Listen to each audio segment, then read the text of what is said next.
from the YBA Phoenix Fitness 24/7 basketball facility in Rockland, California. It's About That Life podcast with your host, Coach C. Collins and Coach MJ. Get it started. 3, 2, 1, let's go. Hey, welcome to About That Life podcast. I'm your host, Coach C. Collins. Coach Mark is obviously not here as well. Again, he's always out there working. I will make sure to get him back at some point, or to get some of my future guest hosts like Marcus, Mr. Striver, but others. You can't guard me says all the time, or any of those guys. But until then, you're stuck with me, but hopefully that's okay. So before we get into it with my guests, I want to give a shout out to my sponsors. Dr. Dish, appreciate you. Please go check them out. They have the All-Star, the Rebel. I have the Facility brand. They have the home version. Tell them About That Life sent you. I'll include a link on the description on the audio side and my YouTube side. They'll hook you up with a discount, I believe, on most versions, except the home one, because I think the home one's their cheapest one. But again, I use the product. I have 3 of them in my facility. They work great. I suggest you use them. Also, shout out to Hardwood Palace. And another sponsor of mine, if you are looking for AAU tournaments, rec leagues, developmental programs, please go check them out. Hit up Steve or Grant at Hardwood Palace. That's located in Rockland, California. They will make sure they take care of you. They got plenty of tournaments, plenty of basketball going on. They have access to 11 courts. Hit them up if you need anything. So with all that pushed to the side, I want to get to my guest. This brother has been in the training field for quite some time. He's known for, he's very much known for his passion of the game. And I would like to say more of a philosophical approach as well. And me and him relate because not only are we the same age, but we're very vocal about what we think. And I've seen this brother over the years, and I've reached out to him, and I'm really glad to have him on the show. Just like my last guest, Ryan, shout out to you, man. That people were still saying they really loved that episode. So I'm hoping this is another episode that you guys can really learn the human side of these people and what they do in the business and in which we work in. But without further ado, let me introduce Bernard Seals. How's it going, man? It's good. Well, I can't complain. Okay, so you have your company, Seals Drills, Yep. right? Just, you can give me a little bit of background for that before we get more into your basketball background. How long has it been going? And, where do you mainly do your training out of? All that type of stuff. You go ahead, give us your origin story, bro. Well, training, it's actually funny with training, bro. For years, guys were asking me to train, and I'm like, nah, I don't. It's funny how I that don't works. train. That's how I got into coaching. I was like, I don't want to coach, but you're right. It's like, man, I don't have the time to train. Like, if you can't hoop, you just can't hoop. You know what I mean? That's like, you're fool. You gotta figure out a way to get better. Right.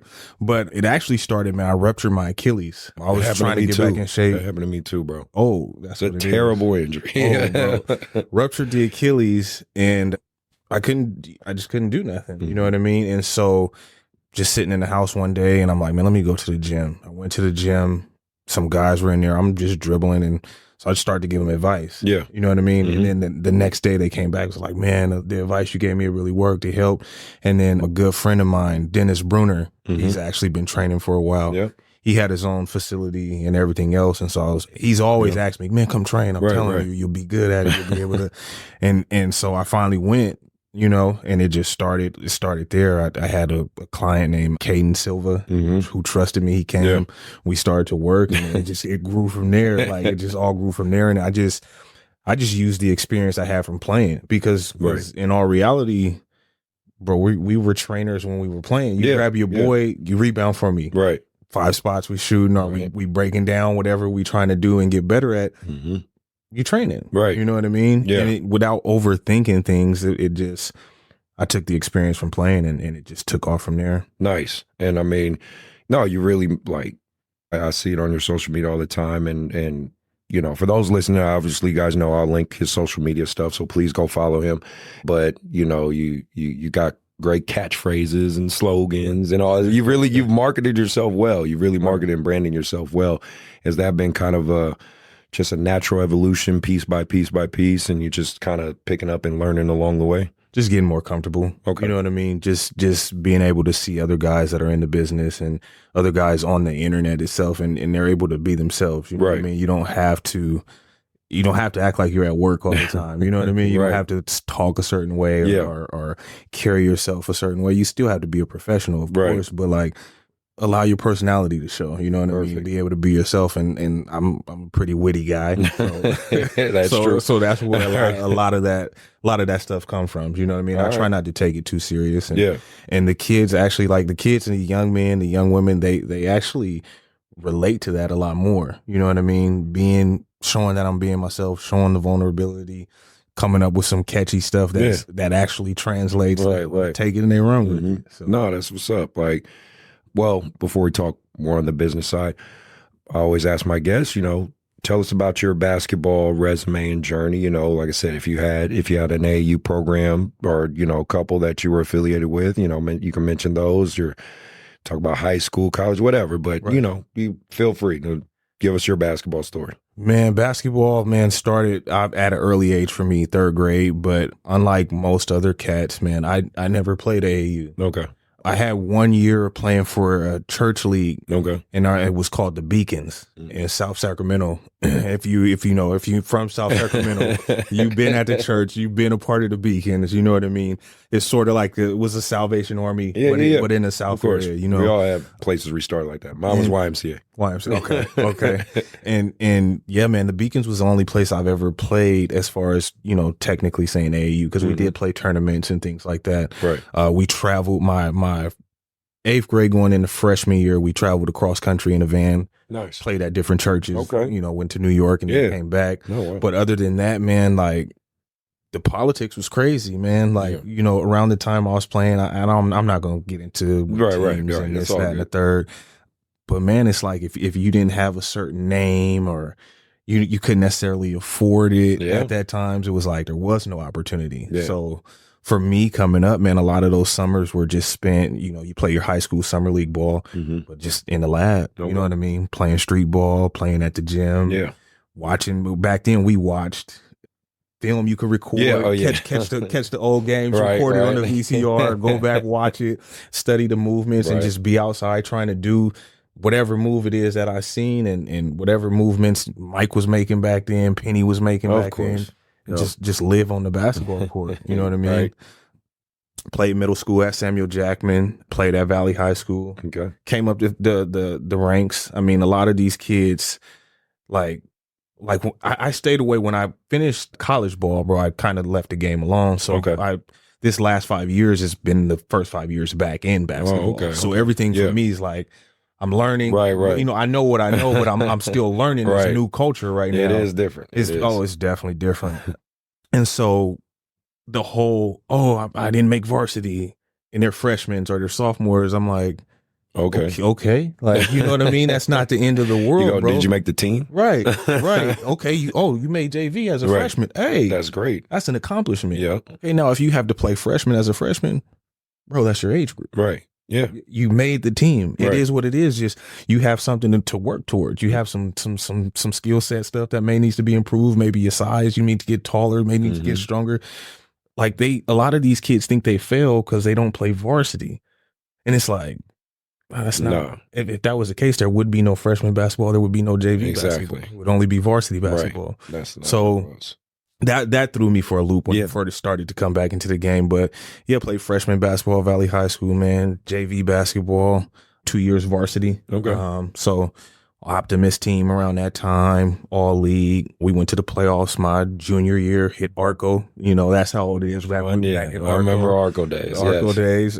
Senior year, we made the playoffs. We kind of had some turmoil, some turmoil on the team. So we didn't do as we started off really good, ranked in the city and everything else. But as the year went on, things kind of happened. We lost in that second round to Jesuit. Okay. I don't know if you remember Maurice Tyree. Guys back in the day, big guy back in the day. He was one of the guys back then. But after high school, I ended up going to Morgan State back east, and I redshirted that year under Butch Beard, man, and that literally changed everything for me, bro. Like accountability, introduced to the weight room, playing back east, which was a different animal. Like because I played in Chicago. Okay. You know, and even though I grew up in Oakland or whatever, Yeah. but still, it's like Midwest, East Coast ball is way different than out here. Way different. Like, and you'd think we were soft out here compared to how they playing out there. Yeah. Like, you know what I mean? Yeah. Like, oh yeah, the always touching, grabbing, bumping, getting down. For real. Like, but it was for me, like I said, it was a game changer because not only was I introduced to weights and getting into the weight room, but just that brand of basketball was like, oh, okay, this is how it should be played. Like, you know what I mean? And so when I came back, unfortunately, I got into some trouble out there. You know, young man, not really making all the right decisions. You're not the first, you're not the last. Right? It happens. And which is why with these kids, man, I'm able to tell them, you know, the good, bad, and the ugly, bro. Yeah. Like, and I don't hide nothing from them, especially if they come and ask me about it. Keep it real, you know. But I ended up coming back, having to go the JUCO route. Okay. So I ended up going to CRC. Okay. Balling out there for 2. Nice. And then getting a scholarship to Seattle University. Mm-hmm. And that was what, 04, 05 when I first went out there. Mm-hmm. And man, I ended up being number 1 scorer in D2 era. Very cool. Was out there, score 44 career high, several 30-point games. The game just kind of slowed down for me. And then I had a chip on my shoulder too, like, you know what I mean? Because, okay, I didn't get that D1 scholarship, and I've always felt like I could play at that level. Right. You know what I mean?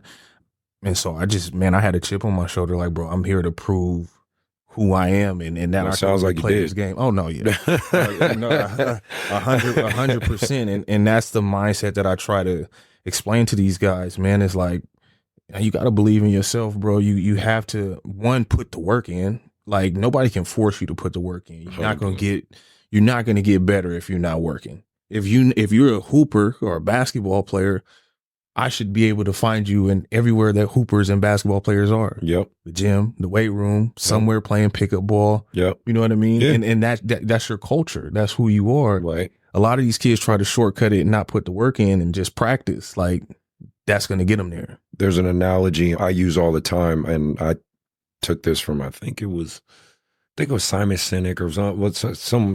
I read books, right? So I'm big on. I'm like, that. Yeah. So, but like, he said, and I think even Kobe said it. He said, you're at the base of a mountain, and you're looking at the top, but people forget there's a mountain. Right. Like, whether you're running up it, walking it, climbing it, you still have to go up the mountain. Right. You know what I mean? Right. I think that's how kids look at sports or basketball for sure. Right? They look at where they're at and they see Steph Curry. Right. And they're like, well, I could be that.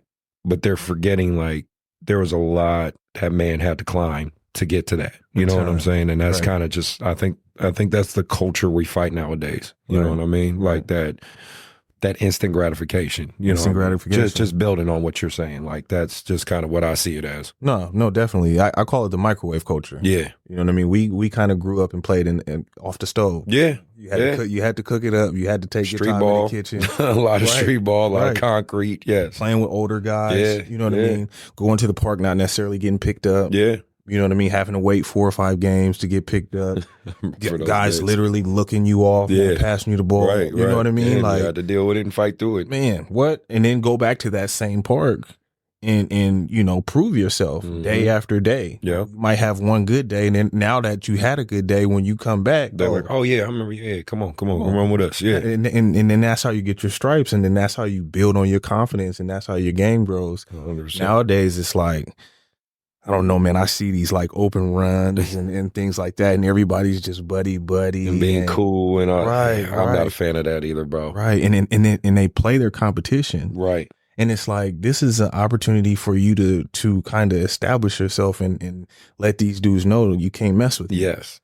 Why aren't you taking advantage of that? You know what I mean? I agree. Because when you do it there, when y'all have y'all jerseys on and it's time to tip the ball, like, they gonna remember that. Right. They're gonna be timid. They're gonna be scared. You already got the mental game won. You know what I mean? And they don't approach it that way. Nah, they don't, man. Circling back with this was leading into the next question I was going to ask you. So with AAU, right, your perspective on it. And again, you're not like an AAU coach, just for those that don't know, of course, well, so you guys understand, his coaching sports background and whatnot. He's a coach at Cosumnes River College. You know, it's a JUCO out here in Sacramento, right? Was this your first year doing it, or you been there? No. I've been actually the same year I started training. Is the same year so John reached 5 out to years? me. Okay, good. Okay, same 5 year years. he reached out to me. So you're seeing the and we'll get more into that too. But you're seeing the evolution of the transfer portal and the effects it's having, Right. which is another reason I'm glad you're here, because you can talk about it from your perspective. But so I always ask this question pretty much to all my guests. It's like typically the first question. You know, in the AAU culture, the AAU basketball culture you currently see right now, just for you, I think you're primarily more of an observer because you're not coaching in it, right? 100%. But, you know, what do you see as the pros and cons? You know, what is your overall take out of it? I think I like the pros. If you're on a legit or in a legit program, playing on a legit team, like you get access to certain coaches, play in front of certain coaches. You may get opportunities that may not be available with your high school team. That's the main thing that sticks out to me. You know, the network that seems to be out there in AAU. Yeah. If you know the right people, Yeah. make certain phone calls and get you in front of certain people, that's a huge bonus. Yes.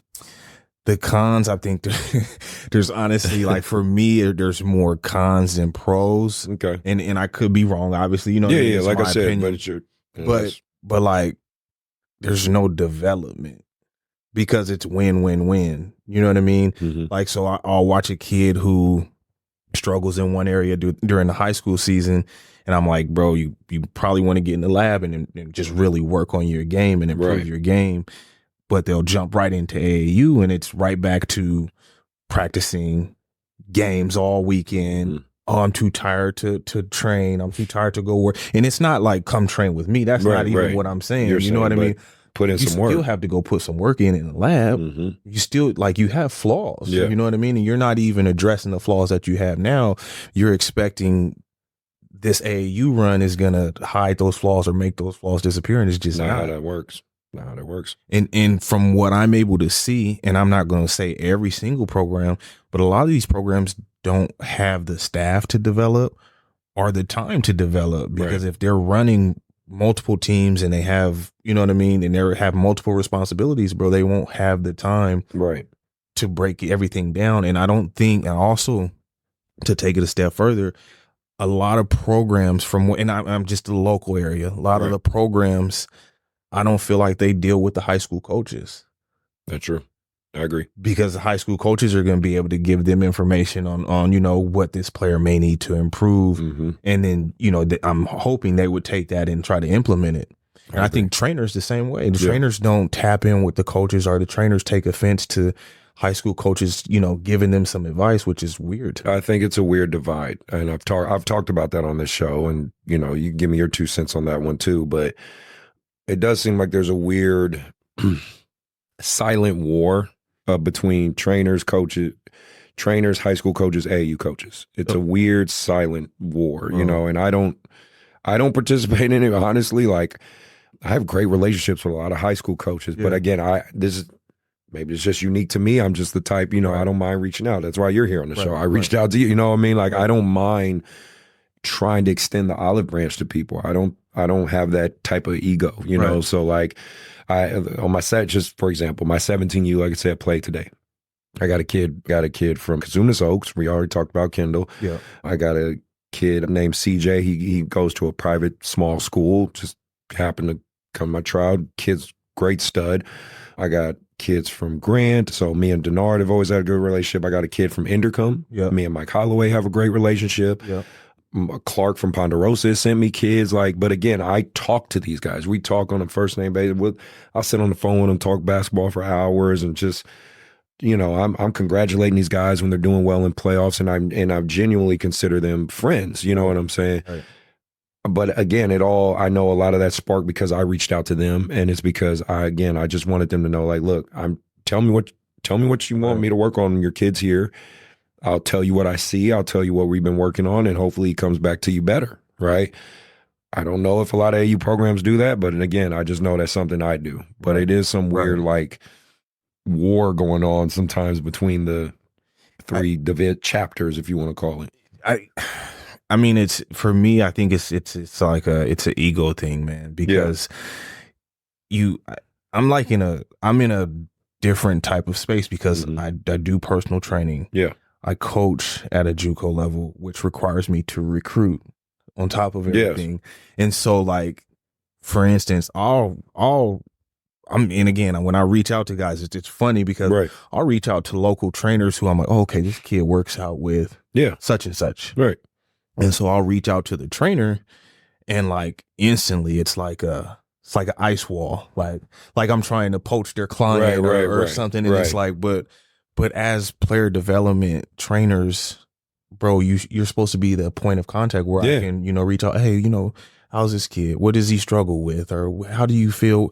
Has he talked to you about where he may want to play at? What are his ambitions? Like, those are questions you should be able to answer and you should want to answer because you're a player development trainer. You're a player development coach. Like, and that's weird to me that guys take that stance. And then when I do talk to head coaches, like the head coaches for high schools, it is a better conversation than it is with trainers because they understand the whole recruiting aspect and we talk real basketball. Right. We're able to go over certain situations. And with you being a JUCO coach, I think that they understand that transition much easier. You know what I'm saying? Yes. And they actually like high school coaches refer guys to me just for the business side of things because we have that relationship and I can put them in situations of their specific offense and where they were struggling and trying to help improve their shooting percentage in certain areas and things like that. Yeah. 2 to 3 dribbles maximum, not having them pound the ball a million times because it translates. You know what I mean? Mm-hmm. I just think it's an ego thing. Like everybody wants some sort of credit. Like, we're human. You know what I mean? Let's be realistic. Right. You know what I mean? Right. But like a lot of these guys, I think a lot of these guys never were the man in any situation. And this for them right now is their road to glory. Right. And it shouldn't be like that, man. It shouldn't. When you, as a coach and a trainer, what would you say your style is? Like, I speak of myself. I'm a tough coach. I'm a tough coach. I'm a pusher with my coaching. Training, I want to say I'm actually more cerebral. I'm more, I'm always, in my opinion, I'm always encouraging. Obviously, that's subjective, right? Some of my kids might be like, oh, hell no, Coach Chris crazy. But but even in training, I'm always like, come on, you got this. Keep going. Like, I know you're tired. Pick your head up. Keep going, right? So, what would you think, or what, if you're on the outside looking in at yourself, what would you say your style is? What do you think, you do out there? I'm a motivator. You know what I mean? I'm gonna get you to maximize your potential. I'm gonna get you to believe in yourself. Okay. I'm gonna get you to run through that wall. Good. You don't feel like you can run through that wall. I rarely yell. Right. You know what I mean? Yeah. Like even coaching wise, training wise, I don't yell at all because for me in training, it's like, bro, I shouldn't have to yell at you. You let's pick it up. Right. Like, okay, no, we'll do this over and over. We'll stay right here at this drill for the entire hour until you're able to get it. You know what I mean? But at the same time, I'm going to motivate you to get it done. I'm not going to give up on you. Right. But coaching wise, I'm an assistant coach. So So again, I'm not going to be doing all the screaming, all the yelling. I'm going to make sure when you're an assistant coach, you get to be the good guy. Right. And but I don't even because I'm going into my 5th year and I'm starting to get the itch to be a head coach. Nice. I'm starting to kind of figure and develop my style. Mm-hmm. I wouldn't yell. Okay. You know what I mean? Like I just personally, because I'm the type of person that you kind of yell at me, I'm gonna be receptive, but like it's like, hold up, bro. Like, right. Who are you talking to? Walking a fine line, like chill, bro. Like, you know, what I get mean? Like, because you can talk to me a certain way, and I'll pick the message up. Right. You know what I mean? And I'll get what needs to be done. And I think a lot of these kids respond to that a lot more, at least through my experience. Mm-hmm. I'm able to get more out of them. You know what I mean? A little more understanding. And now if it's something I'm repeating 4 or 5 times, all right, bet, get on the line. Right. I don't even got to yell to say that. Right. Bet, let's hit that line. Exactly. Let's get these 17s out there. No, that's good. And that's good because that's a unique nuance that I watched Coach Nick from B-Ball Breakdown. He made a segment a while back kind of talking about that because it was this one, might be 2 or 3 years ago. It was a March Madness. Tom Coach Izzo, Yeah. you know, Michigan State, and everyone knows Tom Izzo is, Right. you know, he's the same cut of that Bobby Knight without the extra. Yeah, right. But like, he was getting on a player, and, you know, like super getting on him. Like, they look like, you know, he ready to run up on him type Right. stuff. And Nick's take was like, you know, I don't think that's necessarily the best approach. And then even NBA players were chiming in, because you had guys like Steven Jackson who were like, no, that's real coaching. And but then Right. you had other guys that were like, nah, that's too far. That's, Right. you know what I mean? So you saying that with, like you said, you're going to be more of a calm, you know. Right. I'm gonna break you down before I tear exactly. you down. Yeah, you know what I I'm mean? saying?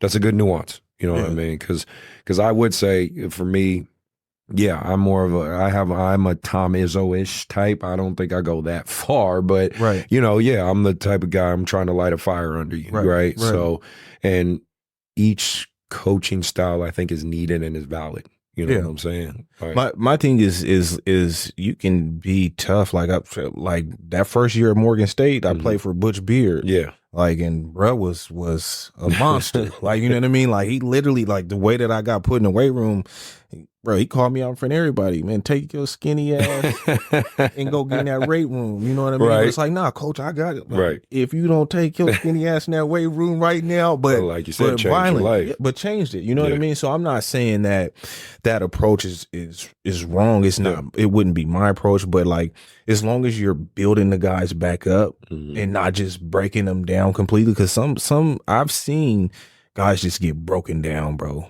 Confidence gone, spirit gone, right.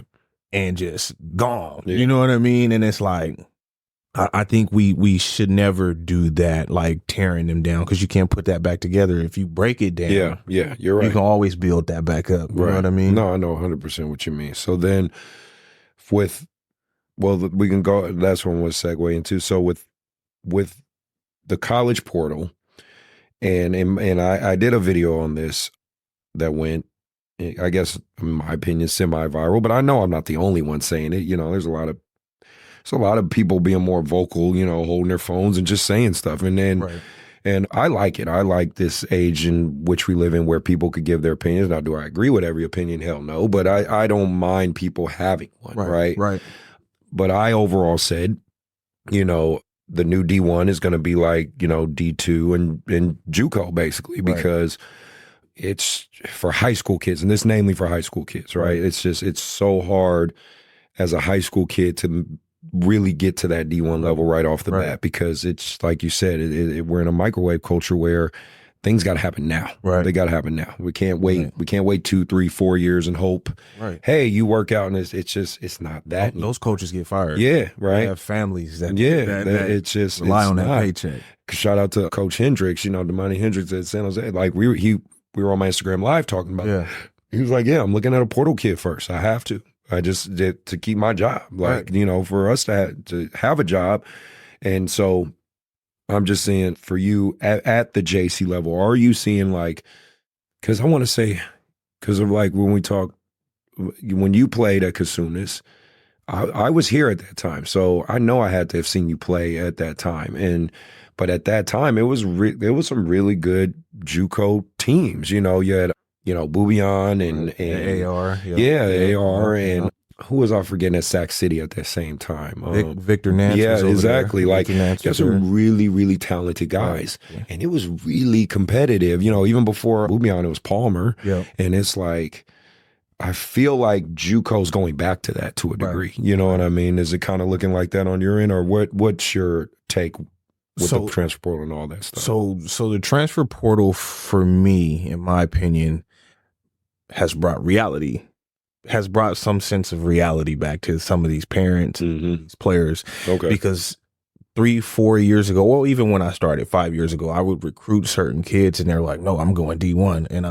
And it's like, you don't, I believe that you can work your way up there. Right, You can of put course. in the work and definitely play at that level, but you're not ready for D1 right now, bro.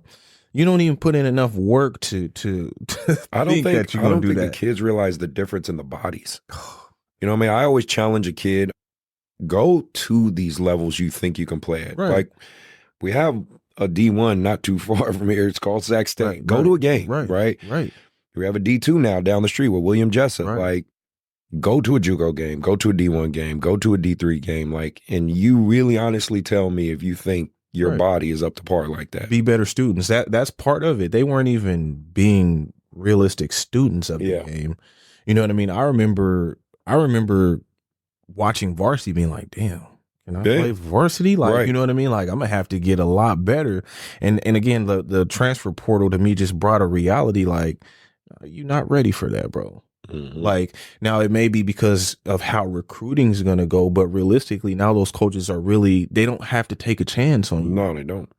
They don't, you know what I mean? The potential of you panning out to be something, like I said, it could definitely be, but it ain't going to be there. Yeah. They, You know what I don't mean? they don't have to waste the time. They don't have to. They don't have to. And I think it just benefits every level below that as well. D2's gotten better. D3's gotten Yep. better. NAI's gotten better. Now, they've always been tough anyhow, Right. but they're just that much more tougher. Mhm. You know what I mean? And JUCO's always, it's a dogfight. Yeah. It Bro, is. this could be your last 2 years of playing basketball. Yeah, You know yeah. what I mean? And if you're one of the guys or girls who really want to get that 4-year scholarship and continue to play, you know that JUCO's a grind. You know that like ain't nothing sweet about this. No. And it's actually probably a little more tougher because you don't have all the amenities that, Right. that most college basketball players have. Yeah. You know what I Right. mean? And depending on where you go, you may be sharing a facility with You're right. 7 other sports playing on the most dustiest broken court. Like, you know Like what I that. mean? Well, and of course, like Last Chance U really highlighted, you know, kind of, I guess you could say the more grittier grind Bro. of it. Because I was talking to James, my buddy, he's the head coach at Treasure Valley JUCO. Yeah. And, you know, they have like dorms and they got nice Right, situations, right. good, beautiful campus, things like that. So true, every JC isn't that grind and struggle, but I would say for sure, because in California, and I could be wrong, but I think there's like 90 JUCOs out here or something like that. There's No, it's like 100. yeah, it's I want to say 130. shit. Well, I was all. That's what Yeah, I'm saying. I want to say about There's 130. and then don't most, if not all of them, have basketball teams?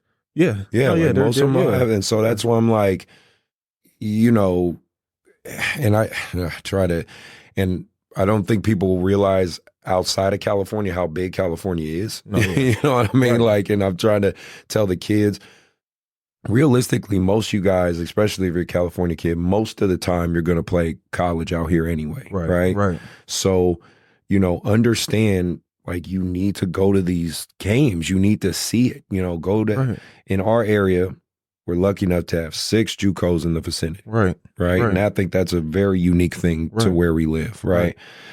Because even in the Bay, you really get like 2, right? Merritt and Alameda, Yeah. right? So, but out here, you know, you got 6. And a lot of the kids sometimes, I think, like you said years ago, would dismiss it. Oh, what? Come on now. Like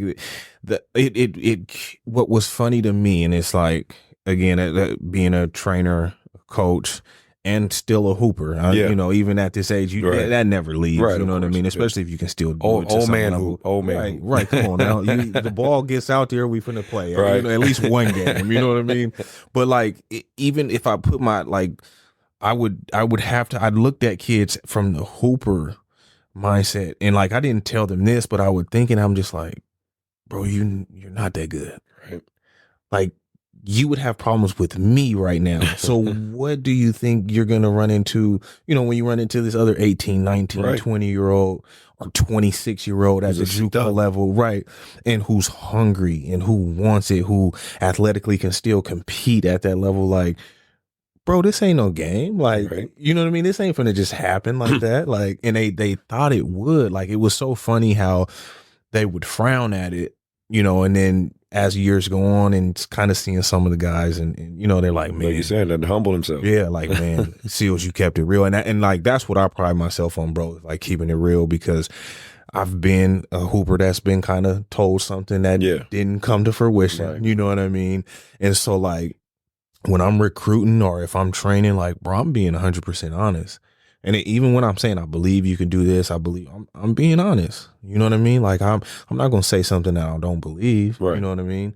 Oh yeah, you're a D1 player. I'm not telling you that If you don't really if I don't see it. if I don't see that, yeah. And then like having the luxury of being able to talk to some Division I coaches and be friends with some Division I coaches, they've helped me really understand oh, this is what we're looking for in a Division I guy. So even though you think like, okay, this guy's killing and he's this and that, he's still not a Division I guy. Right.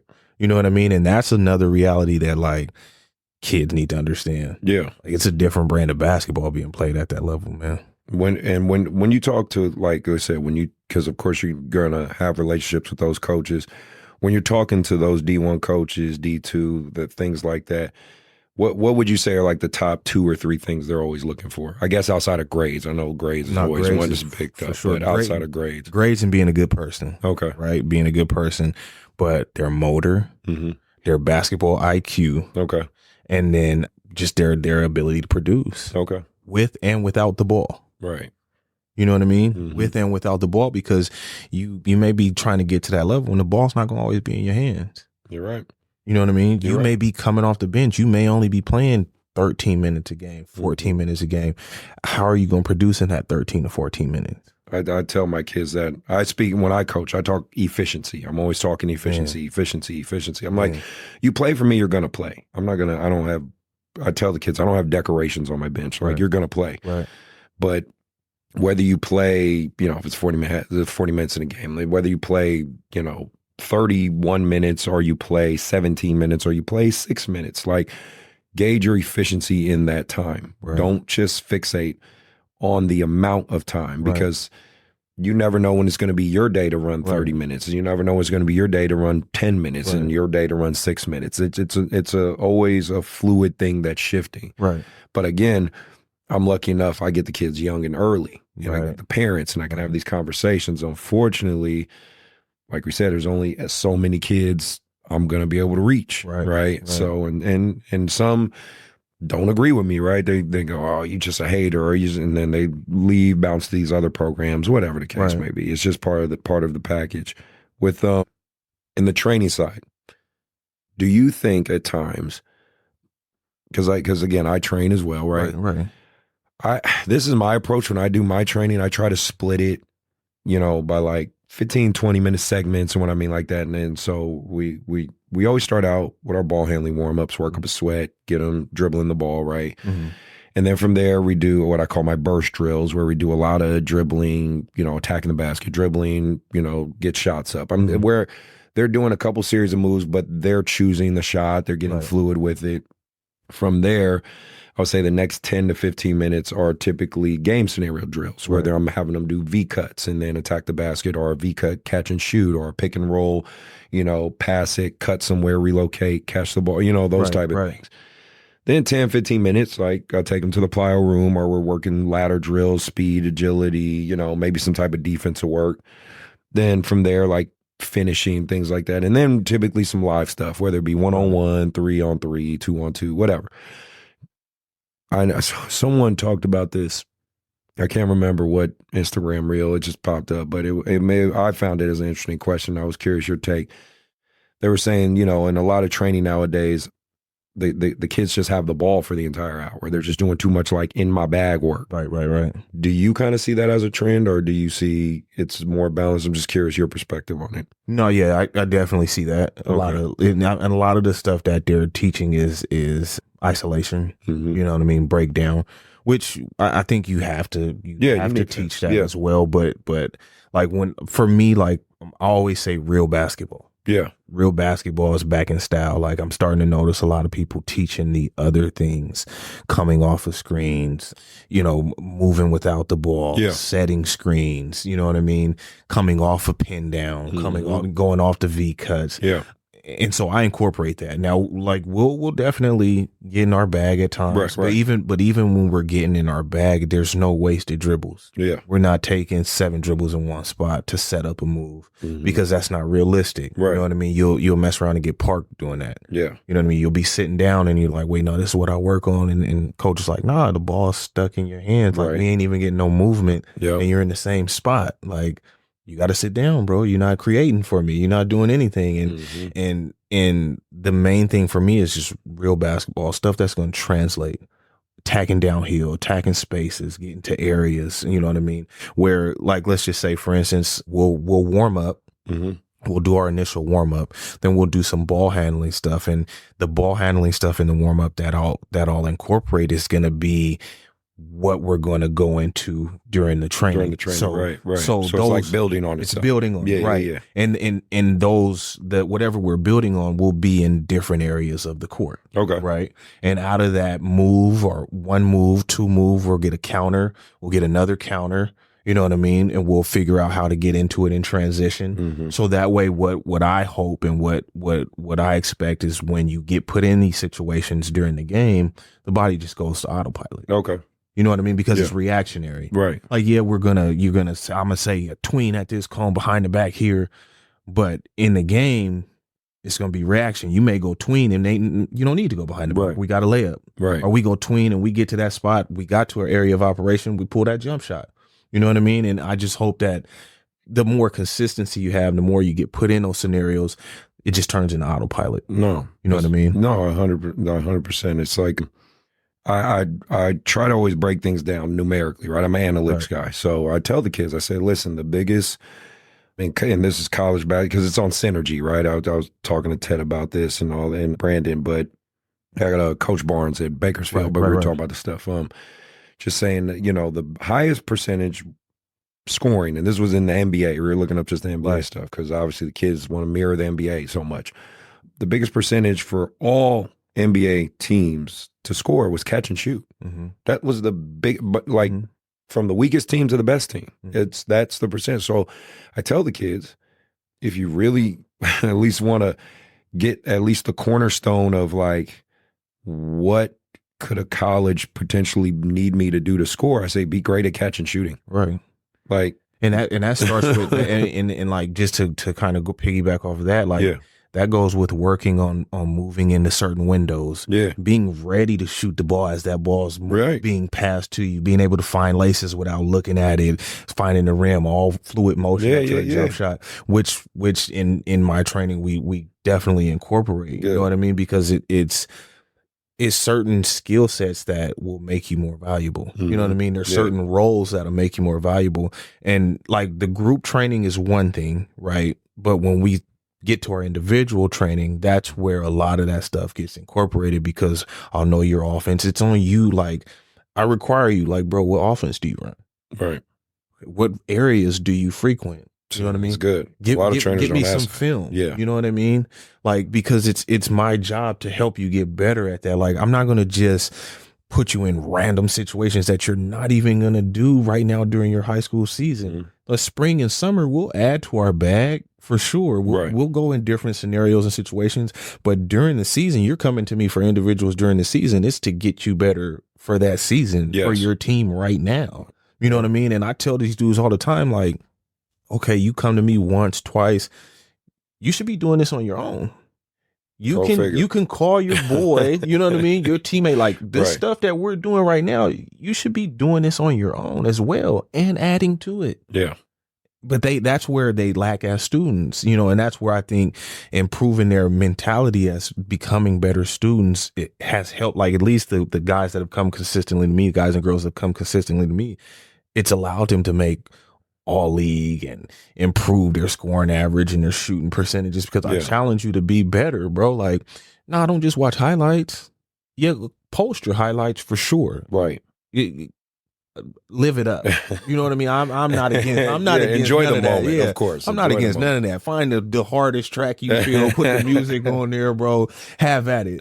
But that's not it. Right. You know what I mean? Just understand that there's a lot more to it. And I challenge them in that way. Like, okay, well, how'd you do last game? And I already know how they did last game because I look at the stuff before they come. Right. How'd you do last game? I did all right. Well, what'd you shoot?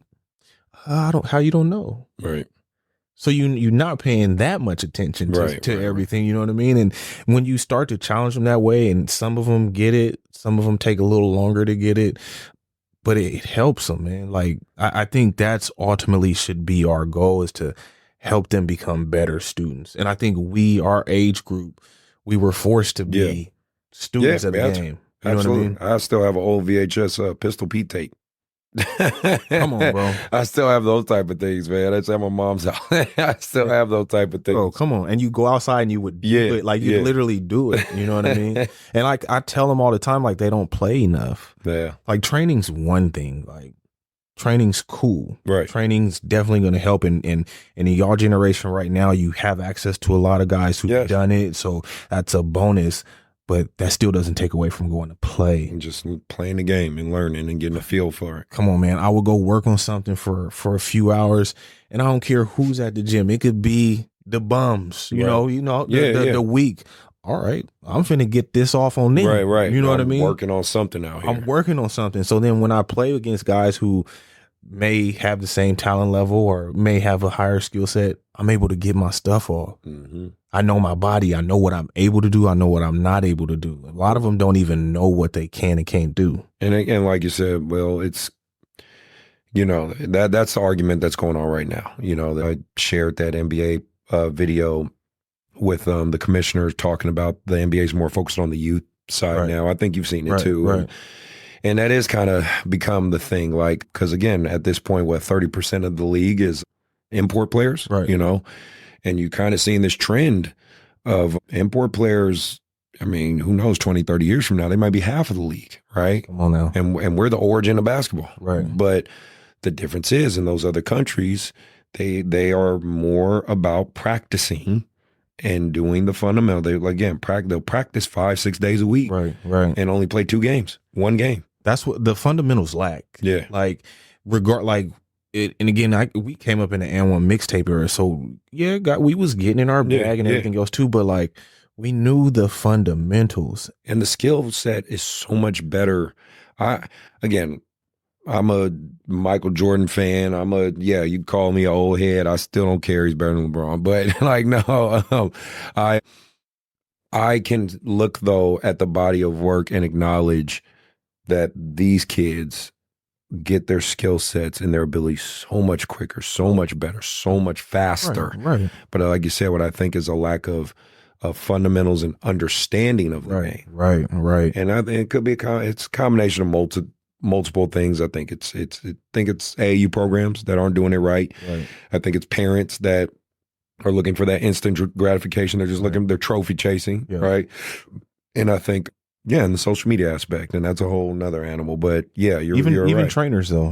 Certain. I'm not gonna say every trainer, right? Of course, but even trainers, like, you have to do the boring stuff. Yes, you have to do the boring stuff, bro. And if you've done it, how do you not incorporate the boring stuff?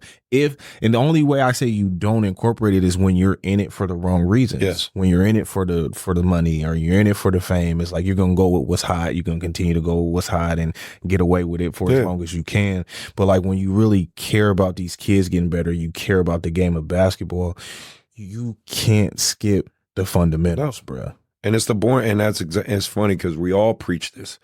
You can go to No Chill Gill to any, Matt Barnes, Steve J. You go to any of these podcasts, any of these NBA players, KG and Paul Pierce, any of them, Haslam, JJ Redick, and we all saying the same thing. Right. Like, fellas, kids, we didn't get here by doing the flashy stuff you guys see. We had to go through the boring steps. Right. Boring drills pay to be. Yeah, man. And it's so crazy to me because it's like, in my training sessions, especially my kids that can't shoot very well, we're going to take 5 to 10 minutes form shooting right in front of the rim. Yeah, it's old school boring shit. Right. But guess what? You're going to be a better shooter doing this. Yeah, you'll learn how to shoot better. And it's reps on reps. I'll have there'll be certain just an hour of shooting to where they're like, they'll hit me the next day, coach, my arms hurt. Right. Yeah, you were shooting. You're building muscle memory. Like that's what it takes. You think that dude Steph can shoot how he shoots? They think he just woke up like that. Bro, it's so tough doing what he does. Like, bro, he doesn't even get enough credit right now for what he does, in my opinion. And what's crazy is what's inevitably going to happen, and you can kind of see the trend, is I would say 20 years from now, 30 years from now, there's going to be like 20 kids who could do what Steph did 100%. because the next generation 100%. emulates the previous, right? And it's like we will have remembered the origin of that. Right. But for them, they'll look at Steph and be like, yeah, he was good, but he couldn't do it like this. And it's like, you don't understand. He was the first to do this. He changed the game. Like, that's how it always goes. Right. That's how it always goes. That's just always I laugh about that. Like 20, 30 years from now, what basketball will evolve into, what the next generation of kids are going to say. You know, I feel like I'll be coaching and training forever. Like, how will I evolve as a coach and a trainer, right? It's always these funny questions I'm always thinking about. What do you think of, and this before we move on to the other stuff, but what are your thoughts on the basketball culture of Sacramento? Because and again, I know you have your input. That's part of this show. That's why we say About That Life. Right. I want your honest opinion, good and bad. You ain't got to throw nobody under the bus, but again, I think there's a lot of good, but there is a lot of bad. I agree with you. It's just kind of a mixed bag. It's a lot of bad in the sense of like the politics. Like, it's unnecessary politics at times, in my opinion. And again, I'm not in the AAU world, so I can understand how certain programs you have to, if it's a business, right? You have to, like that's right, what it's I have a business. To do here. You have to market your business. You have to produce a certain amount of success for people to want to come to your business. But I think like the politics of like holding kids back from opportunity is crazy. Like, bro, if you offered a Big Mac at McDonald's and bro wants to go try the Big Carl at Carl's Jr. Right. Like, let bro go. Charles, let him try that. You know what I mean? Like, let him try that. It's an opportunity for him. Like, and especially if like, I just feel like people have to be realistic with themselves. If you can't put a kid in front of certain people, why stop them from being able to go get put in front of certain people? Mm-hmm. Because that's ultimately the goal. Right. And I seen Sipe say it on the last, their last episode. And it's something that I've said before as well. It's like, the kids can give you your credit. Yeah.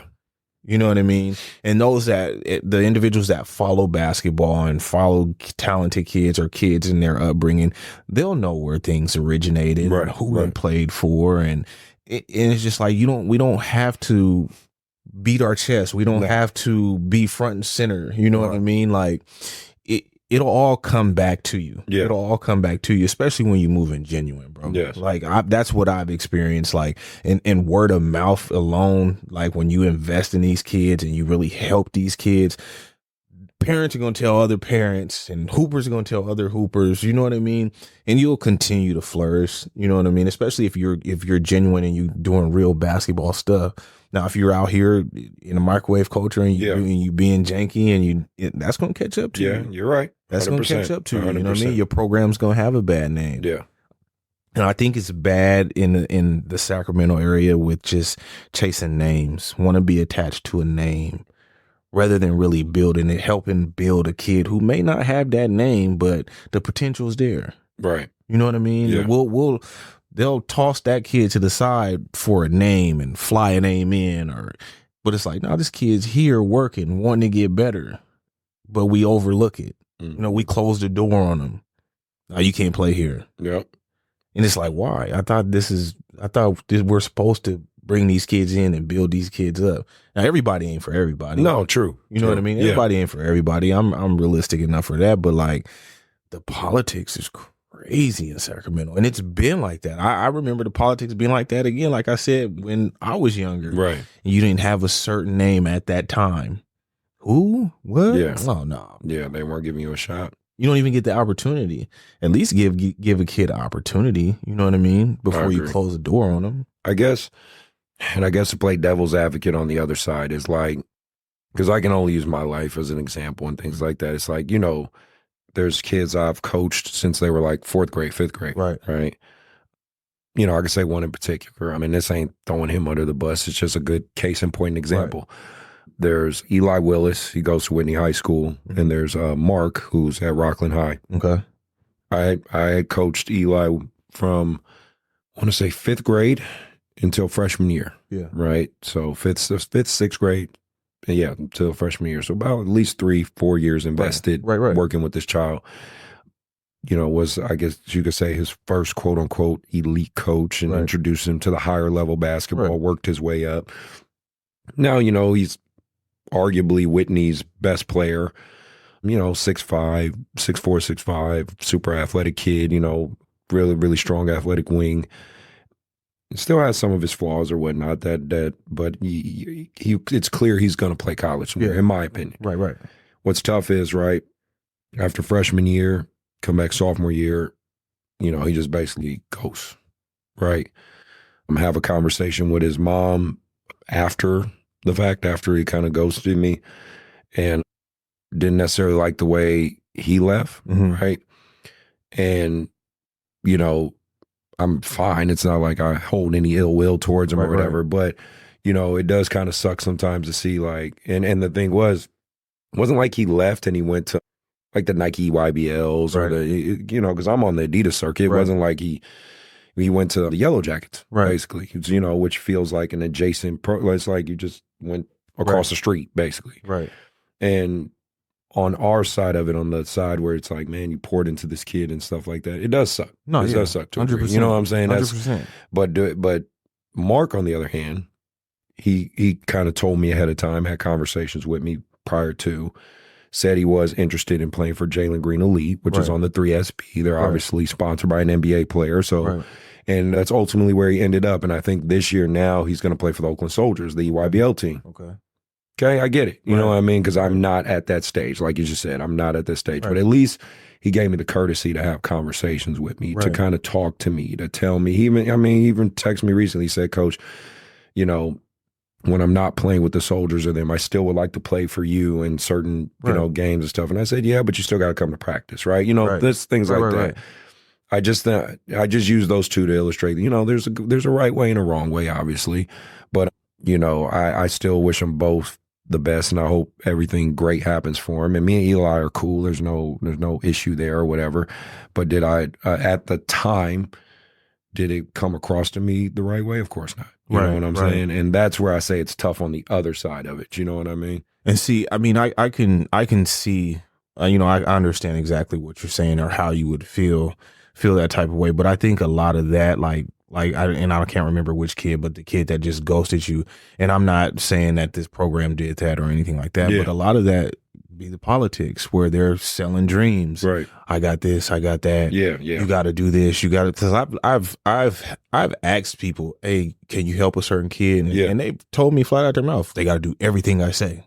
Oh, see, and it's like that's a little too much. Yeah, I wouldn't. It's like, come on, bro. No. But there are people like that. Yeah. You know what I mean? And it's like, I don't fault teenagers. No, we've been there. Yeah, you know what I mean? It's like I don't think they purposely try to burn bridges. They don't even understand how networks work and trying to keep bridges. You know what I mean? Right. So you don't burn them.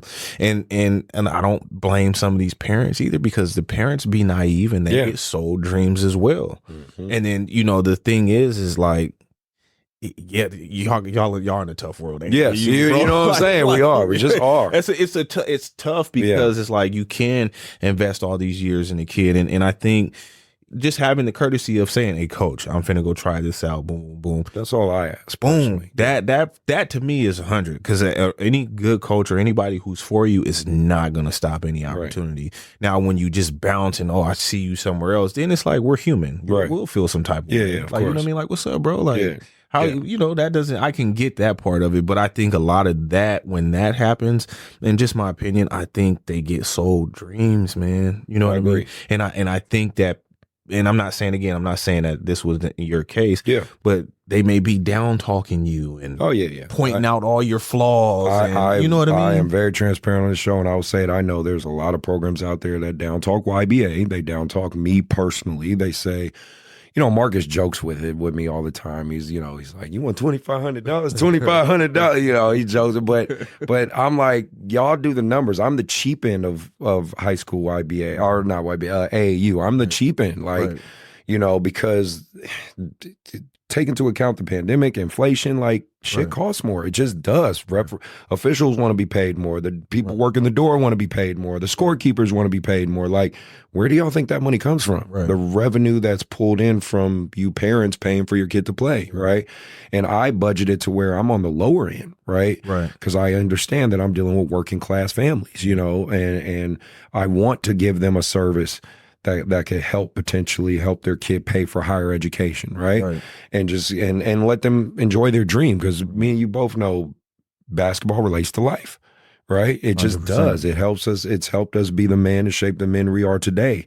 And so, yeah, it is a tough world. It's like it's a balancing act, and you try to do your best, but it's messy, man. Yeah. It's, I mean, and guys that like, I never really, because I mean, like I said, this whole 5 years I've been away from the game until 2019, where I started to get into it and invest in kids and coach and learn about certain stuff. And I've witnessed it all. Yeah. You know what I mean? And I'm just like, you're not a real one. Like it's you can't, like, basketball is basketball, but weirdos are going to be weirdos. You know what I mean? And it's a lot of weirdos that are involved in the game, which sucks, because it's like, man, you're not even playing by the rules. Well, and what's crazy is, like, if you tell the truth, this is the thing. Like, because there's been times people have mentioned programs that they want to go to and things like that, and because I'm so close with the families or something, I say, look, I'm just telling you my opinion. I don't think that's a good idea. Right.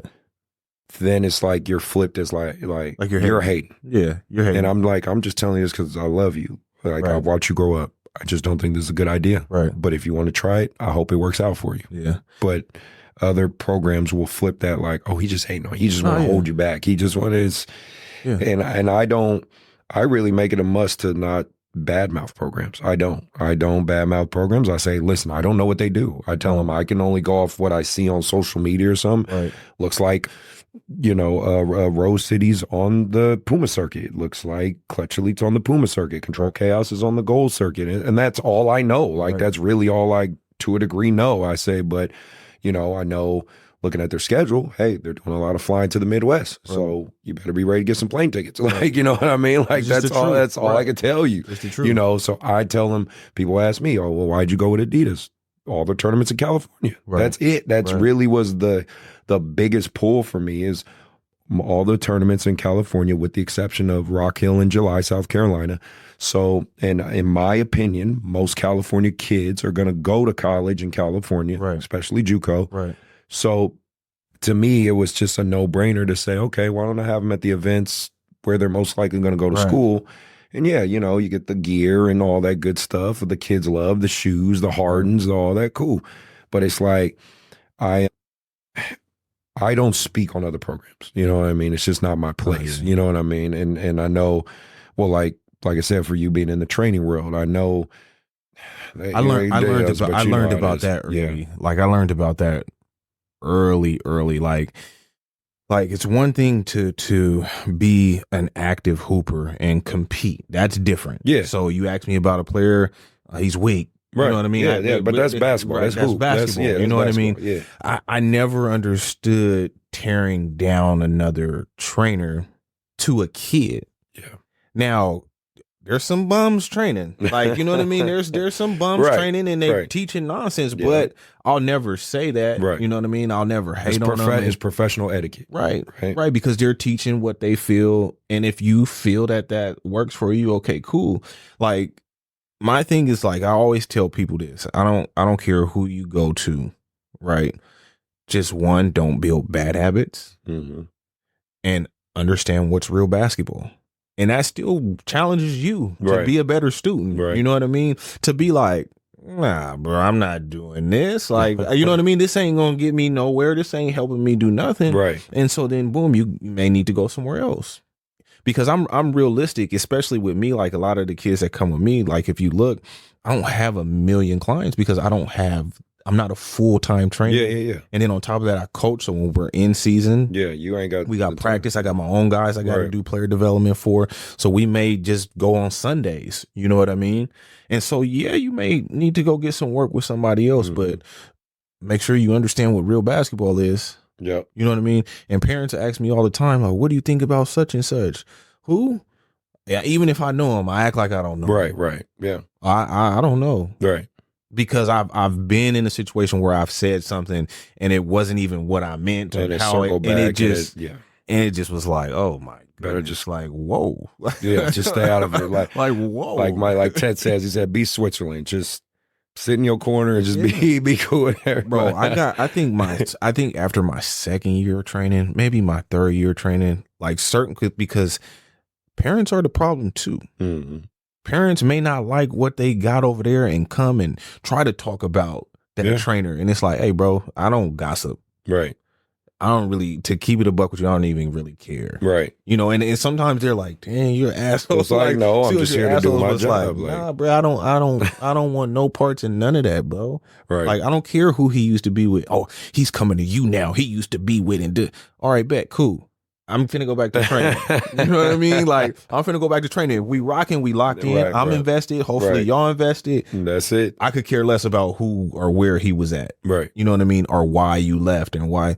That's not my place or my business, because again, some of these guys end up being weirdos and it goes somewhere it doesn't even need to go. Yes. You know what I mean? I know exactly what you mean. Doesn't even need to go there, bro. Never just pipe down and do what you do. I'm gonna do what I do, and let's just, you know what I mean? No, help this basketball get it, community. I bro. get it, man. Because we're all coworkers to a degree. We're gonna run into each other. It's like, We're in the same field. Yeah. It's just like when recruiting. Like, I'll never down talk another program. Yeah. For what? You know what I mean? All you are more likely, and you correct me if I'm wrong, I would say your approach is probably the same as mine. I'm just going to explain what we offer and how we can benefit you and how, yes, you can benefit us. Right. But that's it. Right. There is no point in me bringing up somebody else and tearing them down. Yeah. That's just like, again, like I just operate in reality. It's like, when I was single and everything else, and you know, you meet a woman, I'm not finna talk about bruh. Like, you know what I mean? Like, that's exactly what it is. I'm not gonna talk about bruh to make me. Like, I'm not gonna tear him down just to get you. Like, you know what I mean? But weirdos will do that. You know what I mean? And so it's like, you gotta understand. Right. And once I got that in this basketball world, things have been a lot better for me. And I just stay in my lane. Bro. Right. Stay in my lane. Well, switching gears, I want to talk NBA with you. Yep. Right. Do you have currently an NBA team that's your favorite and an NBA player that's your favorite? Lakers for sure. Okay, you're a Lakers guy. Life, you know what I mean? See, we got some Lakers stuff here. Lakers for life. You know what I mean? So is LeBron your favorite right now? Yeah. Or So I say it like that. Oh, look. LeBron is a hooper. Like, you can't take that away from him. No doubt.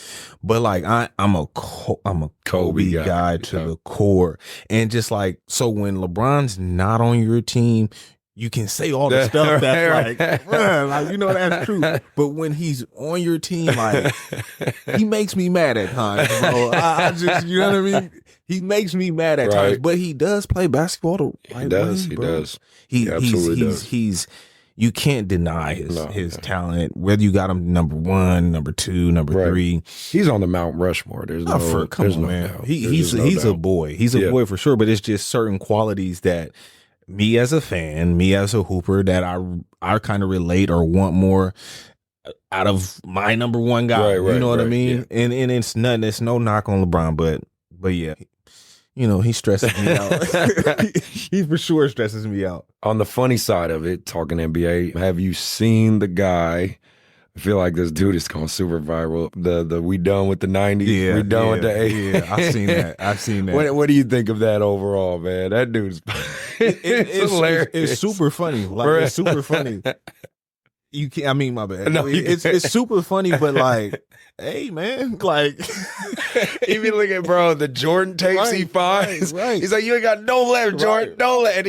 And bro, Jordan be looking like trash. Like, he be having Jordan looking like trash, but that's the thing, is like, there's low lights. Yes. There's low lights for everybody. Everybody ain't just always on point like that, bro. I saw some of the videos, man. This one guy came on the booth. He said, who is that?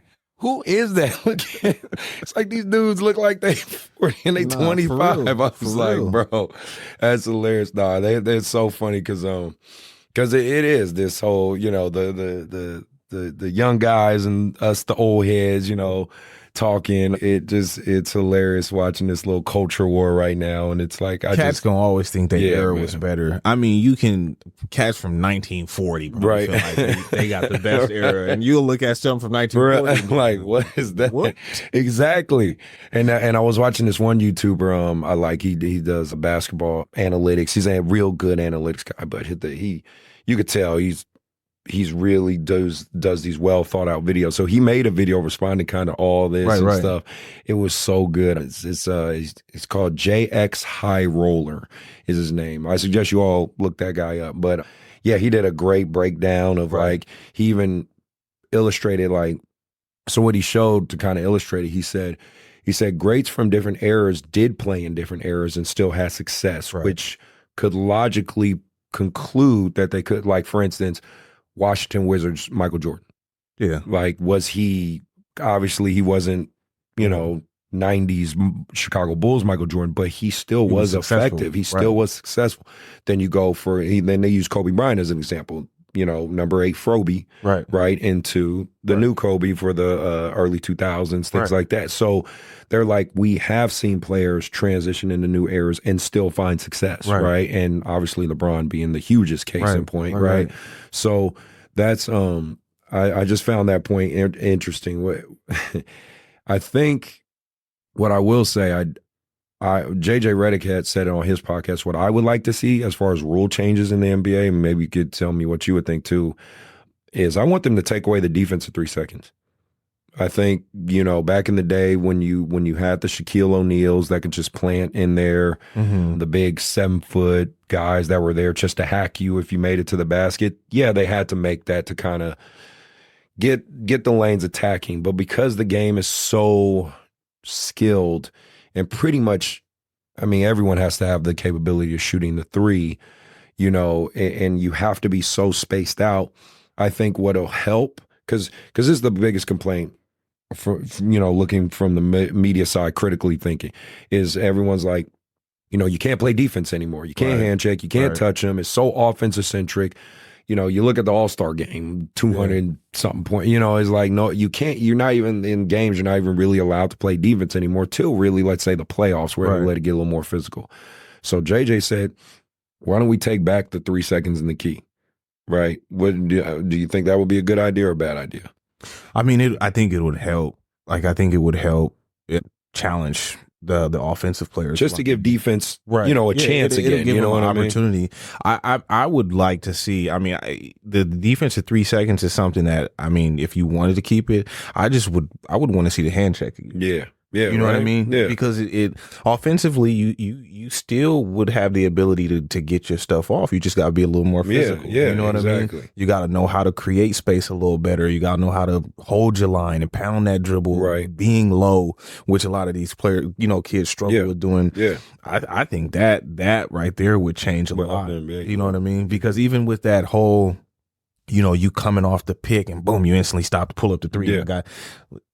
Their defense is at a disadvantage. Yeah, very much so. And I get it to a degree because what I even try to tell the kids, it's entertainment. It's entertainment. Exactly. You still have to keep that in mind. The college level, yes, you can sit in the key. You can sit in the key. You can run zones. You can, like Gilbert Arenas said, your bag don't work against a zone. What are you going to do against a 2-3? Come on, man. Like, that doesn't work anymore. You get 2 or 3 dribbles, bro, and that defense shifts every dribble you take, especially if you one of the top scorers on your team and a lot of attention being focused on you. Like, a lot of these kids don't even understand the scouting report. No, bro. They don't. Which is wild, but it's on us to kind of teach it and help. And I think, like, even I wish that, and I don't know with AAU, but like, there's so many games and everything. You don't have the opportunity to teach that type of stuff. What I will say, what's worked for me is I get my kids at a very early age. I try to keep them together. Ideally, I want to coach my kids from 5th grade till they graduate high school. That's ideally. Right. But as well as I do, somebody's in their ear, influence them this way, or the Oakland Soldiers like, oh, Chris got a really good kid. Bye. Like, that happens along the path. But I do film sessions. Yeah, see, and that like is a bonus because a lot of kids don't watch film. Yeah, you know what I mean. They watch highlights. Yeah, and that's why I have to break. I'm trying to break them I'm actually teaching, like I did a film with my 6th graders. Yeah. And really teaching them how to look at themselves. See? I said, don't look at what you're doing well. Right. Look at what you're doing I tell them 2 things. Look at what you're doing away from the ball. Right. Right. And look at what you're doing when things go bad. Like Right. read your body language. Look at what you did wrong in the past. Where were you looking? Like Right. when you look at yourself, it's always funny when you do film with kids, because I'll freeze it. And I'll be like, Ronak, that's one of my point guards for Cincinnati. I was like, what were you looking at right there? And they're looking at themselves, and you see him processing, and he turns to me, he's like, I don't know. Yeah. I was like, Yeah. well, if you don't know what you were looking at, and that's you on the film, Right. I don't know what you're looking at. Right. You know what I mean? Like, Right. you made that pass, you saw that was open, but on film, there's 3 opposing guys there. Right. So you explain to me what it is What you did you saw. see? Yeah. And they're like, I don't know, coach. I said, okay, so maybe we need to figure that out. We Right. got to unpack that and then Right. fix it, right? Yep. So that's one thing I always try to tell coaches is a tip. Like if you're lucky enough to have a core group that's willing to stick with you, do film sessions, Right. you know, and film sessions could be fun too. You could do it at someone's house. You can bring a projector. You guys can hang out, eat Right. food. You know, it's Right. it's fun get together stuff too. But I mean, especially at that age, it's a seriousness to it, but you want to make it as fun as possible. Yeah. So they fall in love with that type of stuff. You know what I mean? So as they get older, it's something that they want to do, Right. and don't mind doing. You know what I mean? And I think that's a good thing, bro. Introducing that type of stuff to them at that age, Introduce 'em, I bet. because it can only benefit them. yeah, You know what I mean? It Mhm. can only benefit them, because the older they get and the more the basketball becomes a business, that stuff's mandatory. yes, You know what I mean? And if you don't have an answer, you're getting parked. right. Hey, why'd you make that pass? I don't know. Well, I just lost a lot of trust Right, in you, bro. exactly. And so I can't, I'm talking JUCO, high school level. It's Right. like, what do you mean you don't know? I'll accept, coach, he was there. I thought he was Yeah, there. it's like I saw a window and it Right, you know, right. okay, right. cool, We but was late, right. but look at this guy here and boom, boom, boom, boom, boom. But to just not know, Yeah. That don't work. Well, I want to talk to you because you also, you train girls and stuff too, right? with Caitlin Clark and all she's done, and Angel Reese and Right. these, prevalent female college hoopers and all they've done, with the spotlight on them. Do you have an overall opinion or how you feel about it? I love it, obviously, because No, I love it. because I have a daughter, Yeah. too. So Yeah. I love seeing this spotlight put on women's basketball Right. again, right? And it makes it fun, right? I'm a basketball junkie, bro. So like, I'll watch women's basketball over the NFL. Mm. That's just me. Yeah. You know what I mean? Like, Yeah. my TV kind of stays basketball wise, and I think they're hooping. Yeah. You can't deny it. If it was a weak product and they was weak, then that Right. would be an issue. But they're hooping, they're balling, and the women's game is starting to grow, and the women hoopers are starting to be better and better and better. They are. There's some women that will give it to some of these dudes that think Yes. they're good. You know what I mean? 100%. You know what I mean? And it's like, bro, they're hoopers. Yeah. There's no difference in them.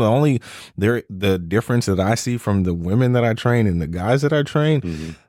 you only have to tell them something once, maybe twice, and A lot better at, yeah. and they get it. And Yeah. they apply it. You know what I mean? Guys just like, bro, I just told you Right. 7 times. Bro, you and Ted tells me the same thing. That's why he's coaching women's at Cal Maritime now. He's like, they get it. They learn. He's like, yeah, we got stuff to work on, but once I teach it, they get it. You know what I mean? And they apply it. It's Yeah. like, oh, okay. Like, oh, I just said that once. Like, you know what I mean? In my head, I'll be like, oh, okay. And they're Nice. really, really applying it and really trying to do it. And so I love it, man. I think it's just going to continue to grow. I think they're going to continue to evolve. And the more that the younger generation is seeing the older generation have Yeah. the success that they are, it's just going to grow. And then again, so we know, and I'm always trying to be touchy with this subject, but like the WNBA, right? Yeah. We obviously know, that it's not turning a profit. We know the numbers. It's all the videos, information out there. That's not the point of it. What I'm saying right now is, realistically, you got Angel and Clark Right. who are about to go to the league. Right. And in my opinion, that they got to figure out a way to capitalize on that because, Right. like you said, it's business, it's entertainment business, and you got a girl right now, a young woman who's putting butts in the seats, man. Right, She right. is. So it's like, they got to figure out a way to make that happen. I think they will. I think they just have to capitalize on it. I mean, the one thing I notice is like a lot of the younger women, young female hoopers, they follow college basketball. Mm-hmm. They look at they love that level of basketball. Yeah. So I think the fans are just only going to continue to transfer over. The more that you have those special players, or the fans have a relationship with certain players, I think it just continues to grow. Yeah, and then I think they do. They need to push them as kind of the face of the league, and there's going to be some vets who might not be happy with that at first, but it's like, look, you got to think what's best for. No, yeah, making the league, making it right. successful in your pocket. So they should push all the hoopers. Yeah, but those two as rookies and everything else. Yeah, push them just like the guys get pushed. Yes. and you know what I mean. Exactly. Promote them the same way, because there's a younger generation that looks up to them, that follows them, and that's going to continue to make that game grow. Like I wish the younger guy generation would follow college basketball a little more. Yeah, me too. It's because they would learn more. Yes, because that's the level you're trying to play at. You're right. not going straight to the league, right? And that's the tough part, right? You try to tell kids, man, and we've been preaching it and saying it episode after episode, but the simple is how you get there. The simple works. Like you guys right. just gotta understand that more and more. Like that's why I tell them, go watch college. There's colleges all around us. Go to a game. One game. That's all I challenge. 1-2 games a year. I always ask guys, what's your favorite college team? A lot of them don't even have favorite teams. And I just like, to me, I'm like, huh? You don't have a favorite college team? They don't watch it like that. They don't watch it like that. Bro, but that's where you want to play? Like, I'll ask them, hey, so what are your goals? Oh, play Division I or play, well, okay, what's your favorite college team? No clue. It's like, okay, so what are you watching in the right. league? Like, you know what I mean? I get watching the league, but like, that's why you travel in the game, and that's why because you're trying to do league stuff, and that's not even the same rule book, right? Bro. And they don't, and I'm fortunate enough with some of my kids and some of my teams. I've taken them to like Sac State. I took them to Portland State when we pointed. So they've gotten, at least with me, I've made sure they watch some college games and enjoy that moment, and just see. Well, it was funny because like in some of the games, they saw like guys missing layups. Yeah. And I was like, and they were like, Coach, they miss layups like us too. I was like, yes, they're not perfect. They miss layups. Like their big 7-foot kid can't put the damn ball in the back. They're not the only ones. Right. They hit the side of the backboard when they shoot. Yeah. Right. I said, now I would say they do it less often than you, but yes, they still do it just like you do. Right. And that's when their wheels start turning like, okay, I can do this, right? I can put in the work and get there. Right. So I think more encouraging of young athletes watching college would be good. And so for sure. My last NBA question before we move on to everything else. My favorite player, Tyrese Halliburton. Tyrese Halliburton? Yes, sir. Okay, nice. He cold. Nice. All right, he is. How, with you being a Lakers fan, I'm curious in this. How many more years out of LeBron? To be honest with you, I hope it's not too many. Okay.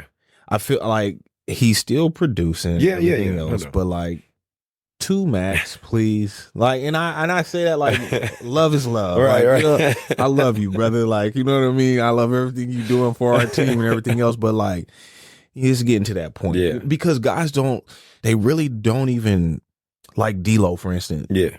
His game changes when he's on the floor with LeBron. Like his mindset changes. You know what I mean? It's like his superstardom is just it's time to, Yeah, no doubt. You've done enough, brother. Yeah, he's clearly done enough. Yeah. And shout out to, I got to do this quick. Shout out to Derrick Rose. He's announcing retirement, 15-year career, and obviously dealt with his fair share of injuries, man. So, like huge fan, man. Just you've gone through a lot, man, and he's persevered. Yeah, he's persevered and found success, man. So enjoy your retirement, dude. Kick back, relax. I'm sure you'll find something to venture into, things like that. But, big shout out to you, man, and your career and everything you've done. So I want to go into respectfully disrespectful.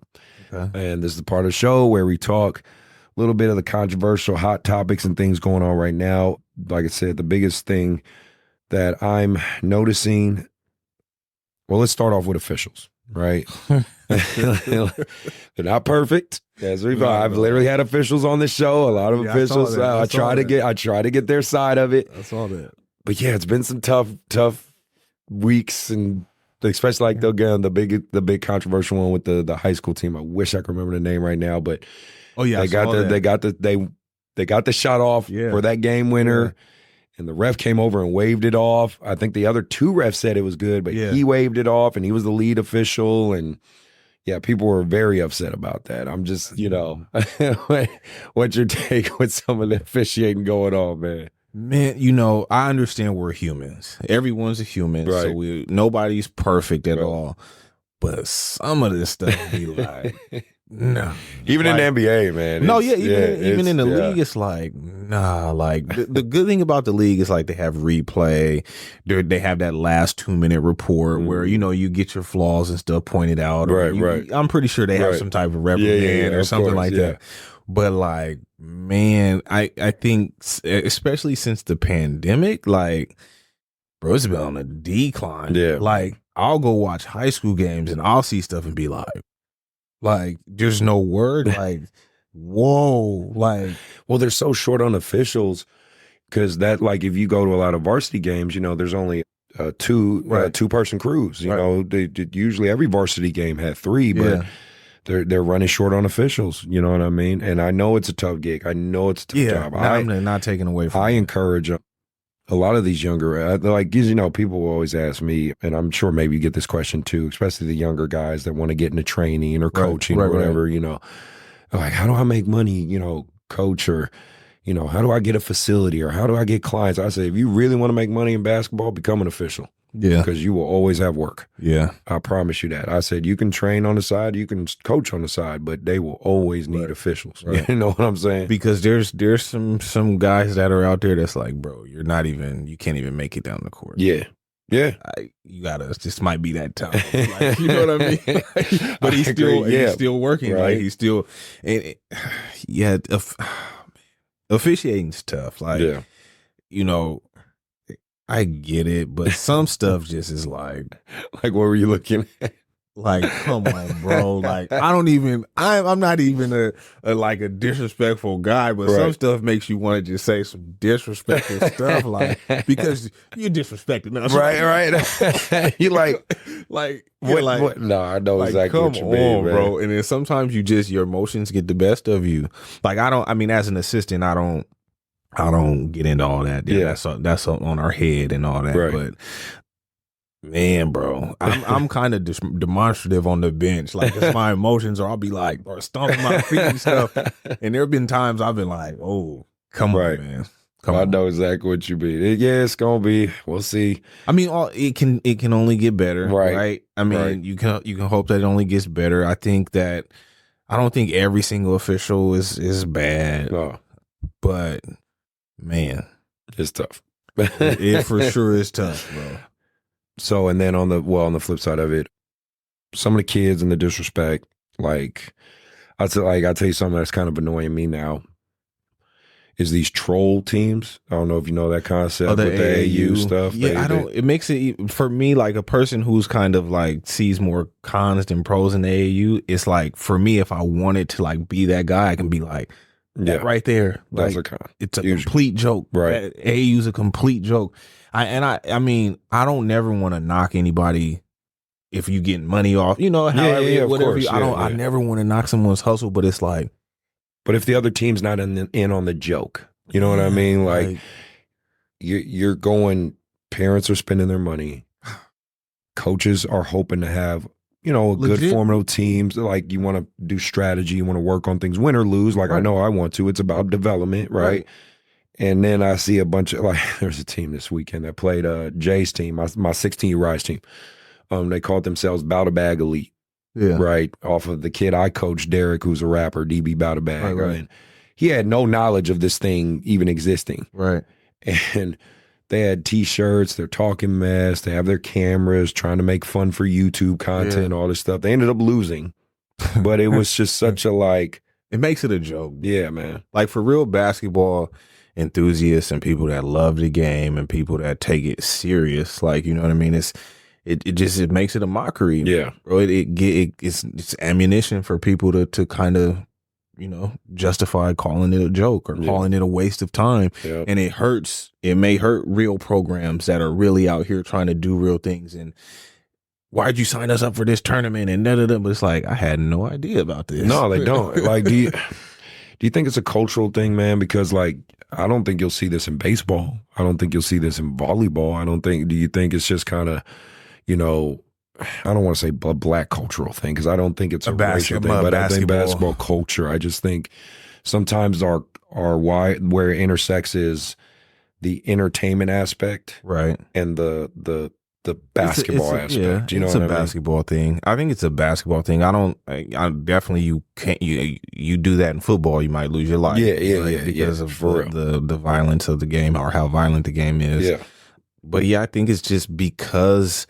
I don't know why, but why it's like that with basketball? Because even you have, people that are popular on Instagram teaching bad habits or saying just crazy things. It's like you have to be trolling. You know what I mean? Yeah. And that just goes back to the students understanding what's real basketball, what isn't. And I equate it to how boxers feel about like the influencer boxing industry, like the Jake Paul fighting Mike Tyson deal, or the influencers like Jake Paul fighting these retired MMA fighters. Right. Boxers don't like that. They're like, you're making a mockery of what I do. You know what I mean? You'll never see Tyson Fury take that serious, or Anthony Joshua or any of those guys, right? Because they're like, wait a minute, you know what I mean? Like, you're making fun of what we do. Like, this is our livelihoods. And that's what I equate it to sometimes when you see these troll teams and stuff. I can see that.